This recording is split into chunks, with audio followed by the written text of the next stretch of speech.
মোৰ বা টেকনিকেল হাসিৰ ভিডিঅ'বোৰ পোনপ্ৰথমে দেখিবলৈ click the subscribe button and press the bell button. টকা নাযায় নহয় কৰি দিয়ক সাবস্ক্ৰাইব। Thank U. হেই বন্ধুসকল, আজি আপোনালোকৰ মাজত এটা সৰু মজাৰ টেক ভিডিঅ' লৈ আহিছোঁ। সেইটো হৈছে আপুনি কেনেকৈ যিকোনো ধৰণৰ গান আপোনাৰ জিঅ' চিমৰ ডাইলাৰ টিউনত সেট কৰিব পাৰিব।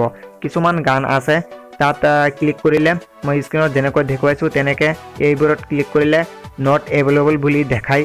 মই আজি আপোনালোকক দেখাম সেইবোৰেই গান আপোনালোকে কেনেকৈ আপোনাৰ জিঅ' চিমত বা জিঅ' কলাৰ টিউনত সেট কৰিব পাৰিব। এইটোৱে দেখুৱাম আজি আপোনালোকে কেনেকৈ জিঅ' চিমত যিকোনো কলাৰ টিউন আপোনালোকে সেট কৰিব পাৰে, যিবোৰত নেকি লিখা আছে নট এভেইলেবল বা কিবা কিবি লিখা আছে, যিবোৰ নেকি আপোনালোকে কলাৰ টিউনত সেট কৰিব নোৱাৰে সেইবোৰ আপোনালোকে কেনেকৈ সেট কৰিব মই দেখুৱাম আজি। আৰু ইয়াৰ আগতে আপুনি যদি এতিয়া মোৰ চেনেলটো ছাবস্ক্ৰাইব কৰা নাই এতিয়া ছাবস্ক্ৰাইব কৰক আৰু ছাবস্ক্ৰাইবৰ পিছত পাছত বেল আইকনটো অন কৰক।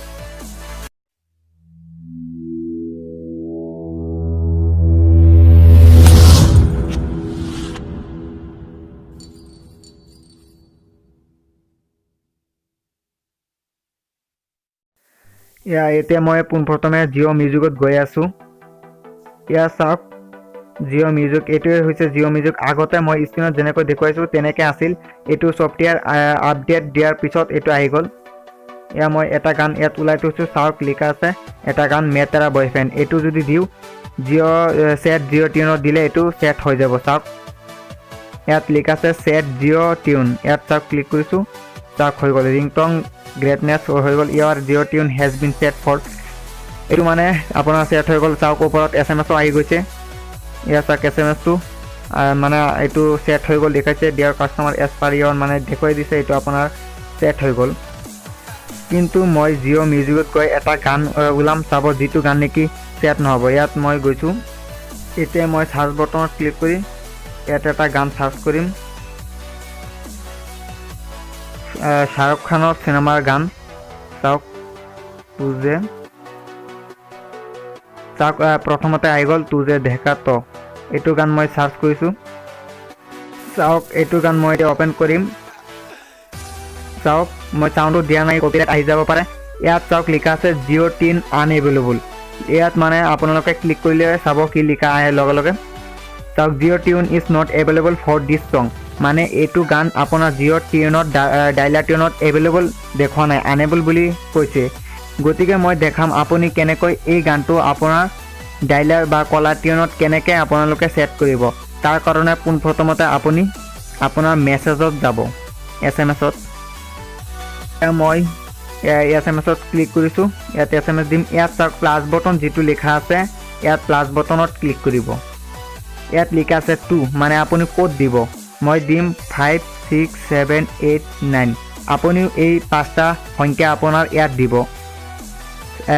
আকৌ কৈ দি আছোঁ 5 6 7 8 9 5 6 7 8 9 এই 5টা সংখ্যা আপোনালোকে দিব তাত, মানে ইয়ালৈ আমি SMS-টো পঠোৱাম। ইয়াত লিখা আছে টেক্সট মেছেজ, ইয়াত ক্লিক কৰিম।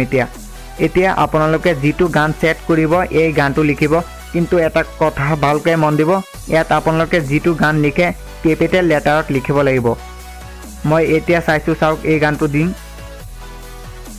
চাওক লিখা আছে তুজে দেখা তো, এই গানটো আপোনালোকে কেনেকৈ লিখিব মই দেখুৱাইছোঁ। ইয়াত গৈ আপোনালোকে গোটেইখিনি কেপিটেল লেটাৰত লিখিব। এয়া মই লিখি আছোঁ তুজে দেখা তো। চাওক গোটেইখিনি বানান শুদ্ধ হ'ব লাগিব। আপুনি গানৰ নামো দিব পাৰে, ইয়াত চিনেমাৰ নামো দিব পাৰে, আৰু আপোনাৰ কিবা ছিংগাৰৰ গান থাকিলে সেই ছিংগাৰৰ নাম দি দিলেও আহি যাব সেইবোৰৰ। মই এইটো পঠাই আছোঁ। ইয়াত আপোনালোকে যদি আকৌ কেপিটেল লেটাৰ নিদি যদি স্মল লেটাৰ দিয়ে তেতিয়া নহ'ব। ইয়াত মই কেপিটেল লেটাৰ দিছোঁ। ইয়াত এতিয়া পঠাই দিম SMS-টো, লগে লগে ৰিপ্লাই আহিব।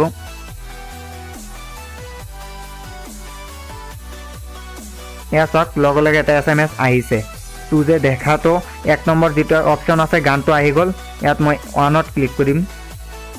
ইয়াত 1-ত এতিয়া পঠাই দিম 1-ত।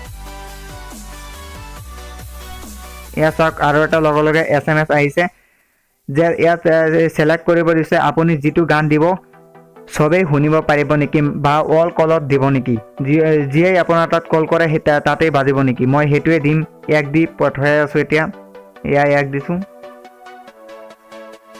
চাওক কি আহে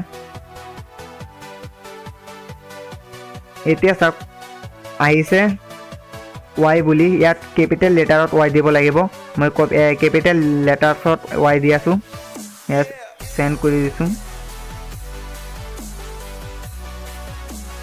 ইয়া চাওক এতিয়া এইটো আহিছে এতিয়া আপোনালোকৰ ওপৰত অলপ আগতে চাইছে যে এটা SMS আহিছে বা আপুনি বেক হৈ চাব ইয়াত ওপৰত এটা SMS আহিছে 5189300040 ইয়াৰ নম্বৰত এটা SMS আহিছে ইয়াত চাওক আকৌ কৈছে ৱাইত ৰিপ্লাই দিবলৈ 30 মিনিটৰ ভিতৰত আপোনাৰ গানটো চেঞ্জ হ'ব বুলি 30 মিনিট নালাগে চাব এতিয়া চেঞ্জ হৈ যাব ইয়া মই ৱাইত দিছো আকৌ চাও বেকত দি SMS আছে নেকি চাওক ইয়া ওপৰত আহি গ'ল মই ক্লিক কৰিছো SMSটোত ইয়া চাওক লিখা আছে dear customer as per your request your Jio' tune has been change for your Jio' তাৰপিছত এইটো মানে দেখুৱাইছে আপোনাৰ জিঅ' নাম্বাৰত এই মোৰ নাম্বাৰটো ব্লাৰত ৰাখিছোঁ বেয়া নাপাব আপোনাৰ মানে এইটো চেঞ্জ হৈ গ'ল এতিয়া যদি আপোনাৰ তাত কোনোবাই কল কৰে এইটো মই যিটো গান দিছোঁ শাহৰুখ খানৰ চিনেমাৰ গানৰ যিটো গান দিছোঁ সেই গানটো কোনোবাই কল কৰিলে মোৰ তাত কলাৰ টিউন হিচাপে বাজিব আপুনিও এনেকৈ দিব পাৰিব আজিৰ ভিডিঅ'টো এই পৰ্যন্তলৈকে আপুনি আপোনাৰ জিঅ'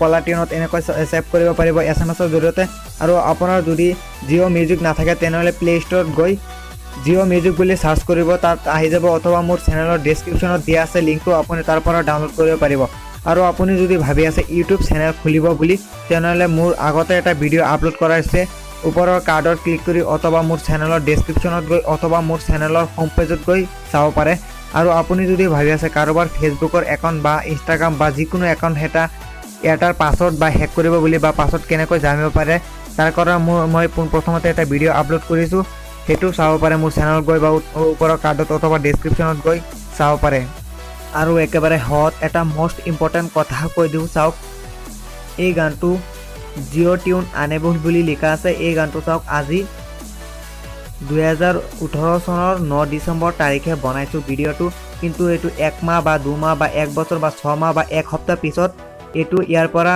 খেদিও দিব পাৰে চাওক এনেকৈ আহি যাব পাৰে ছেট জিঅ' টিউন এতিয়া মানে ইয়াত ক্লিক কৰিলে এইটো ছেট হৈ যাব কিন্তু এইটো এনেকৈ দেখুৱাইছে মই এইটো ভিডিঅ'ৰ ওপৰত ভিত্তি কৰি যিহেতু ভিডিঅ'টো বনাইছোঁ সেইকাৰণে মানে লাষ্টত এই কথাটো কৈ দিছোঁ ভিডিঅ'টো ভাল লাগিলে লাইক কৰিব পাৰে লগতে শ্বেয়াৰ কৰি নিজৰ বন্ধু বান্ধৱী তথা সকলোকে ভিডিঅ'টো চাবলৈ সুযোগ কৰি দিব আৰু আপোনাৰ যদি এনেকুৱা ধৰণৰ টেকনিকেল আনবক্সিং আনকমন আৰু ইণ্টাৰেষ্টিং ভিডিঅ' দেখিবলৈ মন যায় তেনেহ'লে এতিয়াই টেকনিকেল হাছী চেনেলটো ছাবস্ক্ৰাইব কৰক আৰু ছাবস্ক্ৰাইবৰ পিছত পাছত অহা বেল আইকনটো অন কৰি ৰাখক দেখা হ'ব নতুন এটা এনেকুৱা ধৰণৰ এপিছড লৈ সেই পৰ্যন্তলৈকে ভালেই থাকক সৰ্বহত থেংকছ ফৰ ৱাচিং shows your attitude change your life bye bye